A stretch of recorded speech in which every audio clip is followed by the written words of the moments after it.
Hello my friends, my self doctor Imran Khan. मैं आपका स्टडीग्राम बीकानेर के यूट्यूब चैनल पर स्वागत करता हूं। फ्रेंड, आज अपने राजस्थान ज्योग्राफी का जो टॉपिक है वो है राजस्थान के उत्तर पश्चिमी रेतीला मैदान का अर्ध शुष्क मरुस्थल। फ्रेंड्स, जैसा कि आपको पता है, राजस्थान को 4 भौतिक प्रदेशों में बांटा गया है। उत्तर पश्चिमी रेतीला मैदान, north western desert plain, Aravalli प्रदेश अरावली रीजन, पूर्वी मैदान ईस्टर्न प्लेन और दक्षिण पूर्वी पठारी क्षेत्र साउथ ईस्टर्न प्लेट्यू रीजन, जिसे हम हाड़ौती का पठार भी बोल सकते हैं।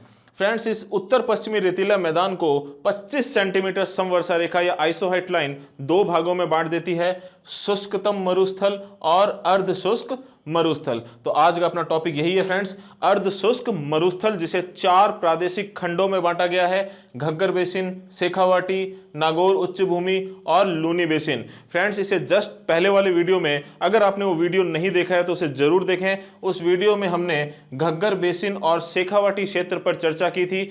आज का जो अपना टॉपिक रहेगा, आज का अपना जो मेन फोकस रहेगा वो रहेगा नागौर उच्च भूमि और लूनी बेसिन पे। और अपने इसमें जितने भी पॉइंट्स कवर करेंगे उसकी एक रूपरेखा आपको बता देता हूं। नागौर उच्च भूमि में अपने देखेंगे जांगल प्रदेश, श्रेणियां और हार्डपन क्या है। ठीक है, जांगल प्रदेश, श्रेणियां और हार्डपन। लूनी बेसिन में जो अपने पॉइंट्स रहेंगे वो है गोडवाड़ क्षेत्र, जिन पे अपने चर्चा करेंगे। गोडवाड़ क्षेत्र, छप्पन पर्वत, जसवंतपुरा की पहाड़ियां, सांचौर बेसिन और ग्रेनाइट पर्वत।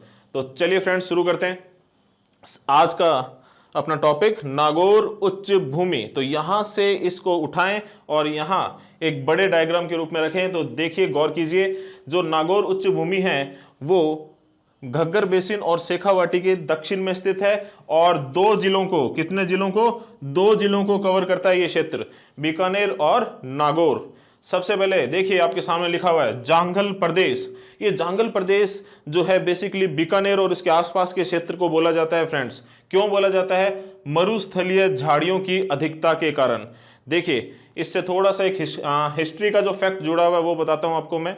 राव जोधा के जो सुपुत्र थे, राव बीकाजी, उन्होंने यहां पर 1488-79 में बीकानेर की स्थापना की और इसके लगभग 100 साल बाद राय सिंह जी ने जूनागढ़ दुर्ग का निर्माण शुरू करवाया, जो 1594 में जाकर पूरा हुआ। तो ये देखिए, ध्यान रखना भी, जांगल प्रदेश किसको कहते हैं? बीकानेर के आसपास के क्षेत्र को।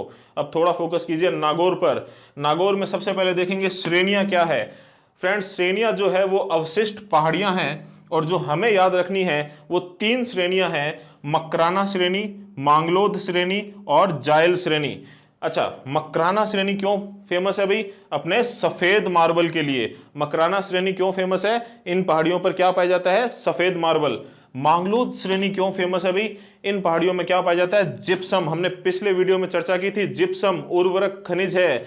और सेम समस्या रावतसर हनुमानगढ़ में जो हुई थी, उसमें हमने प्राकृतिक उपचार के रूप में किसका छिड़काव किया था? जिप्सम का। हाँ भाई, बिल्कुल याद है आपको। चलिए, अगली श्रेणी कौन सी है? जायल श्रेणी। ये जायल श्रेणी क्यों जानी जाती है अभी? फ्लोराइड के लिए। इस क्षेत्र में फ्लोराइड बहुत पाया जाता है, इसीलिए इसे बांका पट्टी या कुबड़ पट्टी भी कहते हैं। ऐसा क्यों कहते हैं? देखिए फ्रेंड्स, जो शरीर जब विकसित हो रहा होता है तो हड्डियों और दांतों के विकास के लिए फ्लोराइड जो होता है वो एक आवश्यक तत्व है। लेकिन आवश्यकता से अधिक फ्लोराइड अगर अपनी बॉडी में आ जाता है, पानी में है और अपने सेवन कर रहे हैं पानी का, और फ्लोराइड अपने बॉडी में आवश्यकता से अधिक जा रहा है, कब? जब अपनी हड्डियां ग्रो कर रही है छोटी एज में, उस समय हड्डियों के लिए और दांतों के लिए नुकसानदायक है ये। उससे होता क्या है कि रीढ़ की हड्डी जो होती है उसमें एक मोड़ आ जाता है, मुड़ जाती है, जिससे व्यक्ति क्या हो जाता है? देखिए, अपने राजस्थानी भाषा में बांका, टेढ़ा, बांका किसको कहते हैं? जो टेढ़ापन आ जाता है, इससे कुबड़ जैसी संरचना बन जाती है और दांत जो होते हैं वो पीले हो जाते हैं। तो ये इसी वजह से जायल श्रेणी को क्या कहते हैं? बांका पट्टी या कुबड़ पट्टी। तो ये 3 श्रेणियां हैं भाई, मकराना श्रेणी सफेद मार्बल, मांगलोद श्रेणी जिप्सम और जायल श्रेणी फ्लोराइड, जो बांका पट्टी या कुबड़ पट्टी भी कहलाती है। अच्छा, मांगलोद से एक आपको फैक्ट बताता हूं। मांगलोद, गोठ मांगलोद नाम सुना होगा आपने, दधिमती माता का मंदिर है यहाँ पे भी। क्यों जाना जाता है गोठ मांगलोद? दधिमती माता के मंदिर के लिए। चलिए फ्रेंड्स, हार्डपन। हार्डपन क्या है? ये हार्डपन जो है ना भाई, ये एक तरीके से भूमिगत जिप्सम का स्रोत है। क्या है भाई ये? भूमिगत जिप्सम का स्रोत। और बेसिकली बीकानेर और नागौर के बीच में जो भूमि है, या बीकानेर और नागौर के बीच का जो क्षेत्र है, उसमें भूमिगत जिप्सम का स्रोत पाया जाता है, जिसे हम हार्डपन कहते हैं। तो फ्रेंड्स, जितना भी अपने ये डायग्राम है और जो भी पॉइंट्स लिखे हुए हैं, इस पे फोकस कीजिए और फिर अपने शुरू करते हैं लूनी बेसिन।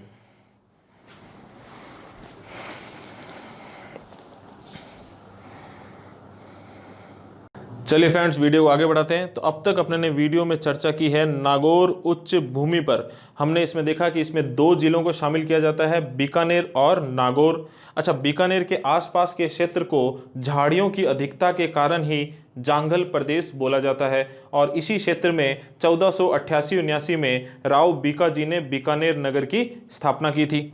इसके बाद हमने देखा कि नागौर में श्रेणियां पाई जाती है, बेसिकली अवशिष्ट पहाड़ियां। अवशिष्ट पहाड़ियां मतलब वो पहाड़ियां जो धीरे धीरे खत्म हो रही हैं। तो अवशिष्ट पहाड़ियों को नागौर में श्रेणियां कहते हैं। और बेसिकली अपने ने 3 श्रेणियों की बात की थी। कौन कौन सी? मकराना श्रेणी जो मार्बल के भंडार के लिए जानी जाती है, सफेद मार्बल के लिए। उसके बाद हमने बात की थी मांगलोद श्रेणी जो जिप्सम के भंडार के लिए जानी जाती है। और लास्ट में हमने देखी थी जायल श्रेणी जहां फ्लोराइड की अधिकता पाई जाती है, बांका या कुबड़ पट्टी। इसमें नागौर उच्च भूमि में हमने लास्ट में देखा कि बीकानेर और नागौर के बीच में एक भूमिगत जिप्सम का भंडार क्षेत्र पाया जाता है, जिसे हम क्या कहते हैं? हार्डपन। तो चलिए फ्रेंड, अब आगे बढ़ते हैं, लूनी बेसिन की बात करते हैं। और इसमें हम कौन से पॉइंट्स की चर्चा करेंगे? गोडवाड़ क्षेत्र, छप्पन पर्वत, जसवंतपुरा की पहाड़ियाँ, सांचौर बेसिन और ग्रेनाइट पर्वत की। तो देखिए यहाँ पर मैप में देखिए, लूनी बेसिन एक तरीके से अर्ध शुष्क मरुस्थल का सबसे दक्षिणी भाग है। लूनी ये बेसिकली क्या है? लूनी नदी का अपवाह क्षेत्र। इसमें कितने जिले शामिल है भाई? 4 जिले शामिल है। इसको थोड़ा सा यहाँ से उठा के यहाँ बड़े डायग्राम के रूप में देखिए। 4 जिले कौन से? जोधपुर, पाली, जालोर और बाड़मेर। तो बेसिकली ये क्या है? लूनी नदी का अपवाह क्षेत्र। लूनी नदी ये कहाँ से उद्गमित होती है? अजमेर से, नाग की पहाड़ियों से, और उसके बाद में जोधपुर, पाली, जालोर और बाड़मेर होती हुई गुजरात की तरफ निकल जाती है भाई। तो इसमें सबसे पहला पॉइंट अपने को क्या देखना है? गोडवाड़। तो गोडवाड़ किसे कहते हैं? तो राजस्थान में लूनी नदी का जो अफवाह क्षेत्र है दोस्तों, उसे ही गोडवाड़ क्षेत्र कहते हैं। अच्छा, ये गोडवाड़ शब्द कहाँ से आया? तो ये जो क्षेत्र है वहाँ प्राचीन काल में गोड़ राजवंश का क्षेत्राधिकार हुआ करता था, इसीलिए इस क्षेत्र को गोडवाड़ क्षेत्र भी कहते हैं। तो गोडवाड़ शब्द कहाँ से आया? गोड़ राजवंश से। और बेसिकली ये क्या है? लूनी नदी का अफवाह क्षेत्र। चलिए आगे बढ़ते हैं। दूसरा जो पॉइंट अपने को डिस्कस करना है वो क्या है भाई? छप्पन पर्वत। अच्छा, छप्पन पर्वत क्या है? बेसिकली बाड़मेर में सिवाना से लेकर बालोतरा के मध्य 56 गुंबदाकार पहाड़ियां पाई जाती है, जिन्हें अपने छप्पन की पहाड़ियां कहते हैं। सिवाना से लेकर बालोतरा के मध्य 56 गुंबदाकार पहाड़ियां, ये क्यों जानी जाती है? कौन से खनिज के लिए जानी जाती है? ग्रेनाइट और रायोलाइट। ग्रेनाइट और रायोलाइट के भंडार पाए जाते हैं इनमें। अच्छा, और क्या पॉइंट याद रखने हैं? इनमें एक पहाड़ी है पीपलूद या हल्देश्वर। कौन सी पहाड़ी है? पीपलूद या हल्देश्वर। देखिए, पश्चिमी राजस्थान का सबसे आर्द्र ह्यूमिड स्थान है, ये सबसे आर्द्र स्थान है, सबसे ज्यादा बारिश होती है, इसीलिए इसे मारवाड़ का माउंट आबू भी कहते हैं। अच्छा, बालोतरा के निकट इन पहाड़ियों को नाकोड़ा पर्वत कहते हैं। बालोतरा के निकट इन पहाड़ियों को नाकोड़ा पर्वत कहते हैं। क्यों कहते हैं भाई? यहां पर नाकोड़ा भैरव मंदिर स्थापित है जो पार्श्वनाथ जी को समर्पित है। तो ये पॉइंट आपको किससे याद रखने हैं? 56 की पहाड़ियों से। थोड़ा सा रिकॉल कर लो। बाड़मेर में सिवाना से लेकर बालोतरा के मध्य 56 गुंबदाकार पहाड़ियां। ठीक है। अगली चीज, ग्रेनाइट और रायोलाइट के भंडार पाए जाते हैं। पीपलूद या हल्देश्वर, जिसे मारवाड़ का माउंट आबू कहते हैं, एक पहाड़ी है यहाँ पे पीपलूद या हल्देश्वर। और बालोतरा के निकट इन पर्वतों को नाकोड़ा पर्वत भी कहते हैं। क्यों? क्योंकि यहाँ नाकोड़ा भैरव मंदिर स्थापित है जो पार्श्वनाथ जी को समर्पित है। तो ये फ्रेंड्स, ये गोडवाड़ क्षेत्र पर डिस्कशन हो गया। 56 का पर्वत, जसवंतपुरा की पहाड़ियां। अब आता है जसवंतपुरा की पहाड़ियां। तो देखिए, जसवंतपुरा की पहाड़ियों से अपने को क्या याद रखना है? जसवंतपुरा की जो पहाड़ियां हैं वो स्थित है जालोर में। कहां पर स्थित है? जालोर में। और एक बात इनसे बहुत इंपॉर्टेंट आपको याद रखनी है, इन जसवंतपुरा की पहाड़ियों में एक डोरा पर्वत है दोस्तों। क्या है? डोरा पर्वत। और इसकी हाइट कितनी है? 869 मीटर, 869 मीटर। और ये पश्चिमी राजस्थान की सर्वोच्च पर्वत चोटी मानी जाती है। पश्चिमी राजस्थान की सर्वोच्च पर्वत चोटी कौन सी? डोरा पर्वत। और कहाँ है? जसवंतपुरा की पहाड़ियों में। और जसवंतपुरा की पहाड़ियाँ कहाँ हैं? जालोर में। चलिए दोस्तों, अगला जो पॉइंट है वो है सांचौर बेसिन। ये सांचौर जो है वो जालोर में है और लूनी नदी का जो ये अफवा क्षेत्र है इसमें पड़ता है ये सांचौर बेसिन। यहाँ पर लूनी नदी की कई सहायक नदियाँ भी पाई जाती है और बेसिकली छोटी मोटी 5 नदियों का ये एक तरीके से जाल बना हुआ है ये, और इसी वजह से सांचौर बेसिन को राजस्थान का पंजाब भी कहते हैं। अच्छा, यहाँ एक दलदली क्षेत्र भी पाया जाता है और मैंने पहले किसी वीडियो में बताया था आपको, उस दलदली क्षेत्र को क्या कहते हैं? नेहड़। देखिए, लूनी नदी का अफवाह क्षेत्र है गोडवाड़, ठीक है, और गोडवाड़ में सांचौर जालोर में एक दलदली क्षेत्र पाया जाता है जिसे कहते हैं नेहड़, और सांचौर को बेसिकली राजस्थान का पंजाब भी कहते हैं। चलिए, ये हो गया सांचौर बेसिन। अब लास्ट में अपने देखते हैं ग्रेनाइट पर्वत। तो आपको खुद को ही पता है राजस्थान में कौन से शहर को ग्रेनाइट सिटी कहते हैं? जालोर। और ग्रेनाइट पर्वत से आपको क्या याद रखना है? ये ग्रेनाइट पर्वत कहाँ पाए जाते हैं? जालोर में।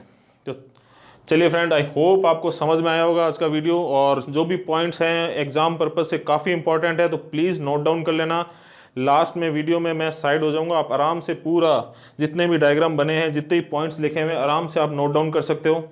एंड एक बात फ्रेंड्स, अगर आपको वीडियो पसंद आ रहे हैं तो प्लीज़ लाइक कीजिए, कमेंट कीजिए। हमारे चैनल अब तक सब्सक्राइब नहीं किया तो इसे प्लीज़ सब्सक्राइब कीजिए। और जितने भी आपके फैमिली फ्रेंड्स हैं और फैमिली मेम्बर्स हैं जो बेसिकली आरपीएससी एग्ज़ाम की तैयारी कर रहे हैं या जिन्हें राजस्थान के नॉलेज को लेने में इंटरेस्ट है, तो प्लीज़ उनके साथ हमारे चैनल के लिंक को शेयर कीजिए। और एक बात और, कोरोना संकट चल रहा है दोस्तों, तो प्लीज़ अपनी सेफ्टी रखें और अपने परिवार की सेफ्टी रखें। Thank you friends.